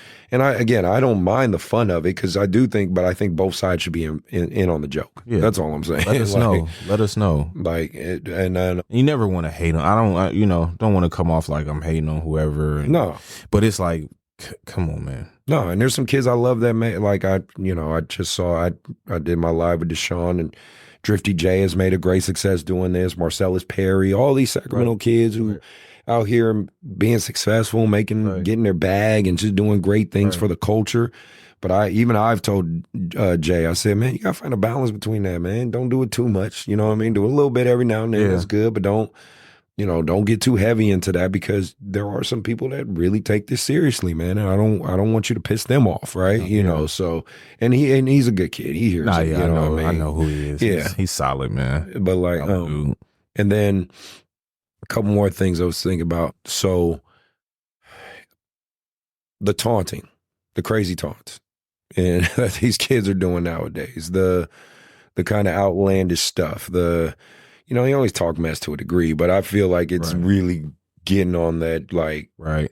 Like, my thing about that is, I kind of, you gonna pop it a little bit. Everybody's gonna pop it, but like, they take it to a different level. Yeah. And the thing is, you gotta know where you popping it at. Like, you know what I mean? Like, during the game where there's refs and everything else, we know it too much is not gonna happen. Right.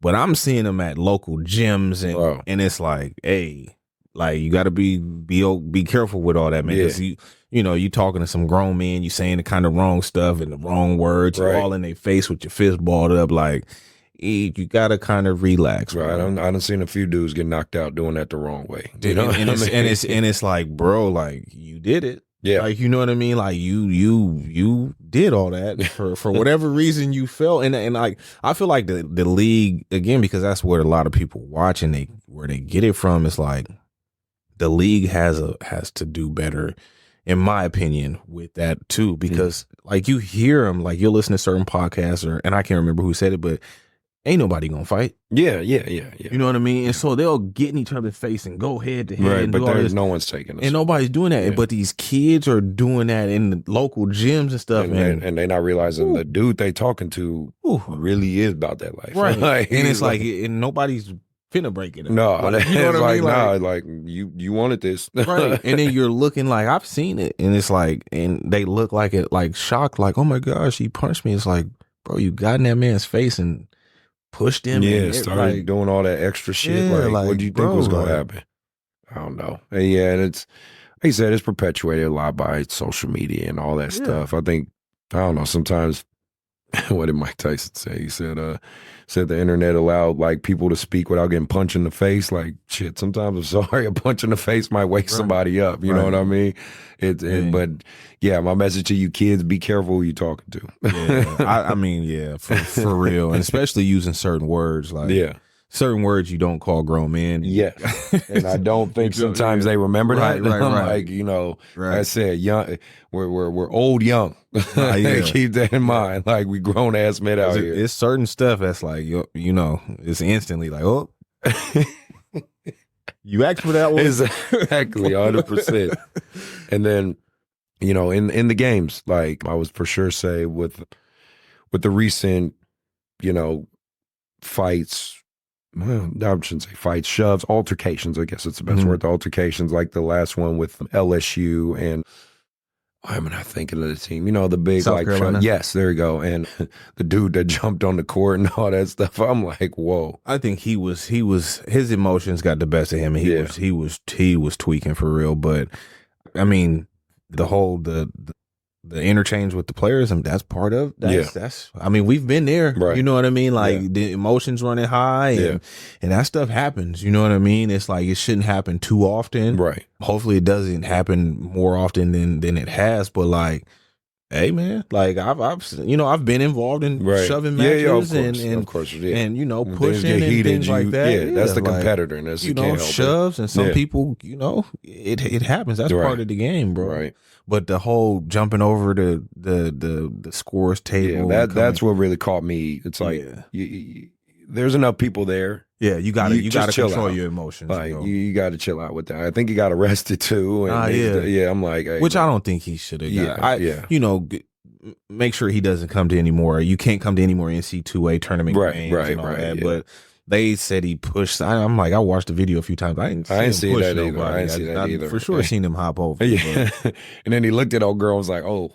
Yeah, he probably came to the senses. Like, it's like, oh, she like 6'8". Like, this is, I don't know if I want this. Like, that's about it. That's my about thing it. is, what were you going to do? Like, yeah, that's exactly what I was thinking. I'm like, it's cool, man. Just chill out.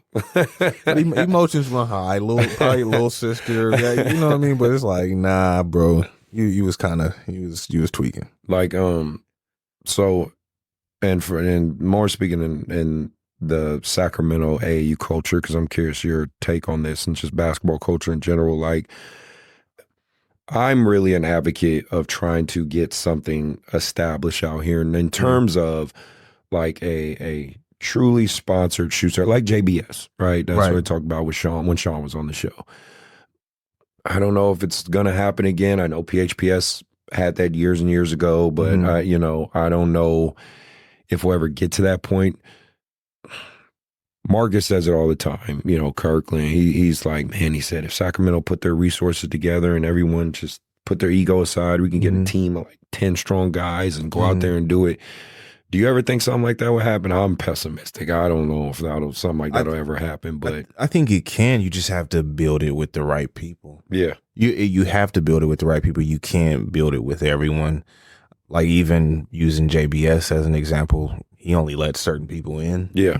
You know what I mean? Yeah. And I'm pretty sure whatever he has to earn his trust and for him to believe in you, he's putting them through whatever. But I'm pretty sure everything started with him though, and his ideal of what he wanted and his grind and building that foundation and it grew from there. I think it can happen. Like, for instance, if it's something that you want to do, you're going to have to do all the legwork. Yeah. You know what I mean? You'll have to, whatever connections need to be built and networks, this, that, you'll have to do that. And then you'll have to build it with people that see the same thing that you see and that don't have an issue with playing a role. I think a lot of people like have to be the guy. Yeah.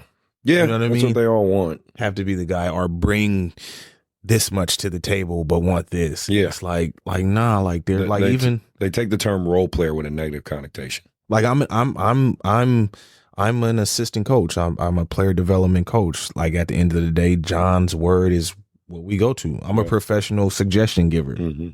I might think something will work, and he'll be like, "Nah, Right. I'm going with this." but you're gonna support him because Right. I'm not going to go behind it. Like, see if you would have right, of course, talk to the players. And, yeah. Nah. Like, and that's what's going to help us be successful. And a lot of people they don't have the ability to do that, bro. You're right. And I think it'll start with, if you can just provide a space of trust and have the people around you that you trust and go get those players. You'll have to recruit them. You know what I mean? And the players will have to believe it and buy in it too. But if you're able to get them in front of these people and you build the connections to get those sponsorships, then I think it can happen. Yeah, and that's just the biggest hurdle for me is,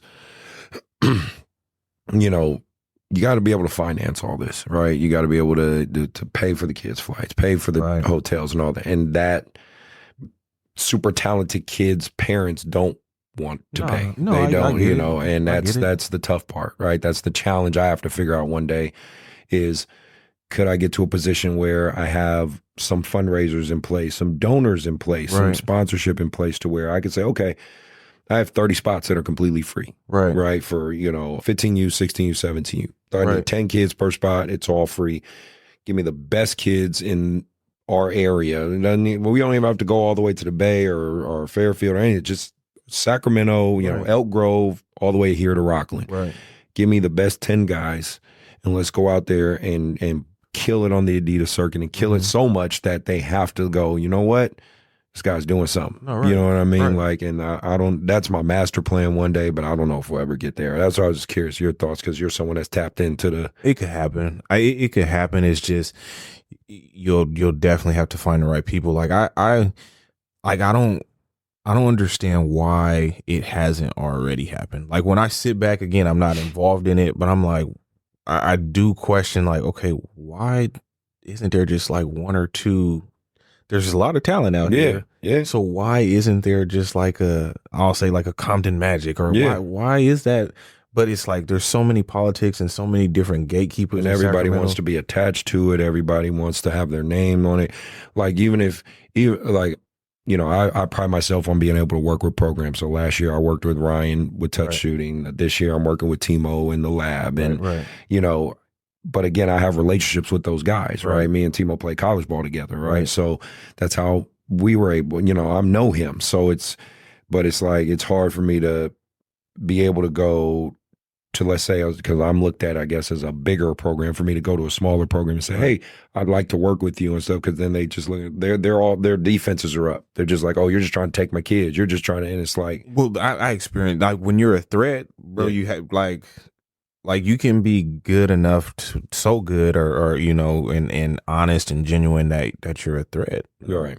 So insecure people are going to always be insecure. I had to learn that too, like with training, because when I first started training, like, I swear I wanted to collab, let's work, and like, I started off in a like a group, like with a group of trainers, and like one trainer, like, it's just certain clients will start to reach out to me, and it's like, I'm not trying to. No, they just see it, and it's starting to happen, and then so there's a competition that gets created, and it's like, I had to realize, like, and you're a threat. Like, when you're good at something and you're passionate about it and you're genuine, and people start to come and get drawn to that, bro, you become a threat to certain people, right? Because they can't. You're better, right? You know what I mean? And those are the people that, okay, well, you can't work with. Yeah. But I do think there are smaller programs you will be able to get them to see the benefit of what you're trying to do, and they'll be able to play their role and grow with you. You know what I mean? Open so. You just got to find the right one. Yeah, you're right. That's what I'm trying to do, bro. You just got to find the right ones, man. So this might be a controversial question. It'll be my last question before we get out of here or whatever. But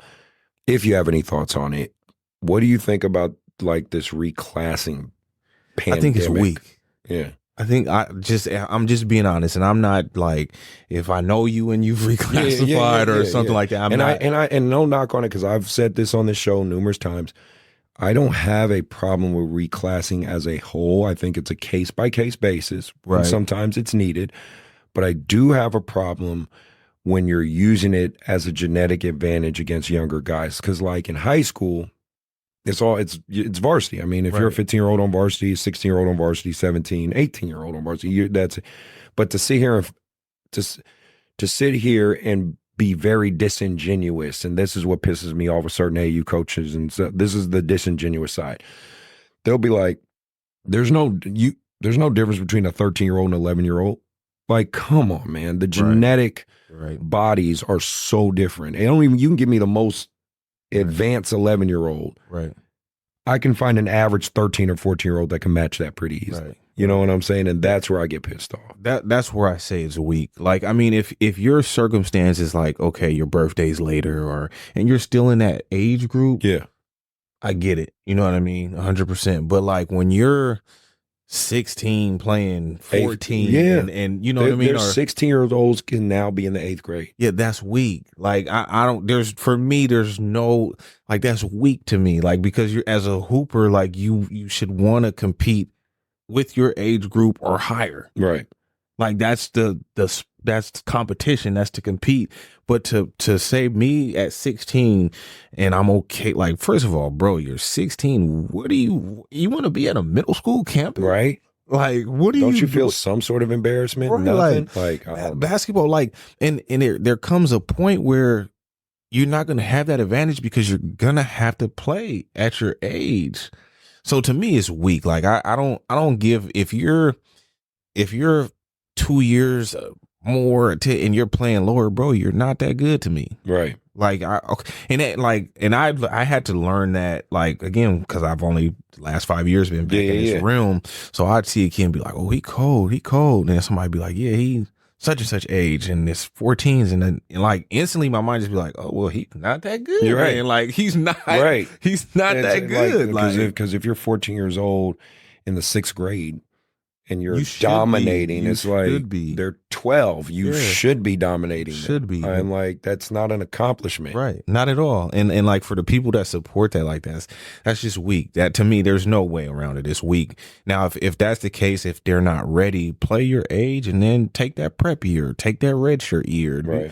There's ways to, you know what I mean? 100%. Like, and that are a lot more respectable, but to be 16 playing with 13. I mean, I've heard stories of, I've seen it with my own eyes of forged birth certificates, forged report cards. That's weak. You know, and it's this, again, it's this win at all costs. And I think a lot of organizations, there's a mixed bag of it. If you're on the top end, where let's say you are Compton Magic, you are an Oakland Soldiers, you are Team Lillard, you are Team Why Not, whatever, like you do have a burden of performance because in order to keep that contract, you have to win, right? That's just part of that. But there's and I could be wrong, but there's no way whoever's providing that contract is signing off on. Yeah. They're signing off on 16s playing with 13s. No, not that. No, but I'm just saying in terms of they have to win at all costs. In terms of like keeping the sponsorship, right? That's on that top end. Okay, so then you have the youth side, because this is what I try to tell parents, especially on the show. 8th grade and below is a different ball game than 9th grade and up. Right. Like high school AAU and youth AAU are not the same. Right. They play the same sport, but they're not the same game. That's what just like I say, the NBA and college. They're not the same sport, but they play the same game. Right. So, you know, a lot of these guys will try to get these 8th graders that they know are fullbacks, you know, or double fullbacks, whatever, 16 years old, and really try to capitalize on getting them because they're trying to funnel them into not only their program, but also have that aura, that image of like, see, we win at the youth level. We win at every level. And it's like, no, you're not really winning. You're just seeking out a certain genetic lottery, a cheat code, essentially, to keep that. And all that funnels into keeping the perception, which then keeps the contract, which keeps the money flowing and the sponsorships and blah, blah, blah. It's a capitalist society. It's how it works, right? So my thing is that's on one side of it. Then you have a lot of AAU programs that feel that if you don't win, you're not developing. If you don't win, you lose players, right? And that's what I think starts to become the other side of it, where they seek out the easiest, the path of least resistance. Right. If I get 5 15-year-olds in the 7th grade, right, Yeah, they don't have to be very good. I just know they gonna have a certain level of talent. They're just gonna be better than everybody. And then the perception is I'm this great coach. Right.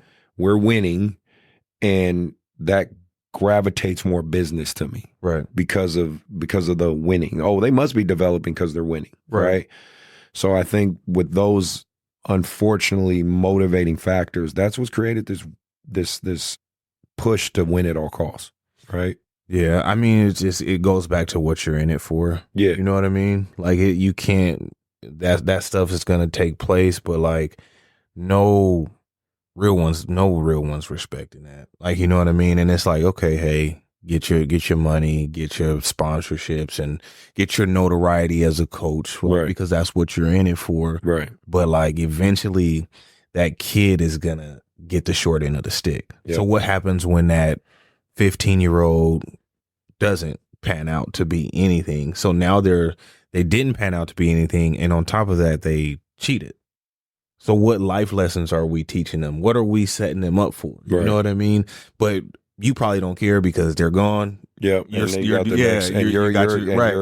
your shit looks good. Right. And right. You're still wasn't on me. Right. And now you got another kid coming or another, and it just creates this pipeline, of bullshit. Bullshit. Yeah. For straight bullshit. Kind of like an abusive cycle of bullshit. You know what I'm saying? Last question for you before we get out of here. If you are speaking to the parents, speaking to the kids as a trainer and a college coach, what is the best advice you can give these kids and families in order for them to find success? And success being good at basketball, right? And potentially playing at any level of college. Believe in yourself. You if you don't believe in yourself, it's never going to happen. Nobody can make you believe in yourself. And in believing in yourself, you can accomplish a lot more. Like, the confidence in believing in yourself will take you far, and work your ass off. Like, work your ass off, because there's 3 types of players, bro, in my opinion. There's the player that knows that they're not that good, the player that thinks that they're good, and the player that knows that they're him, right?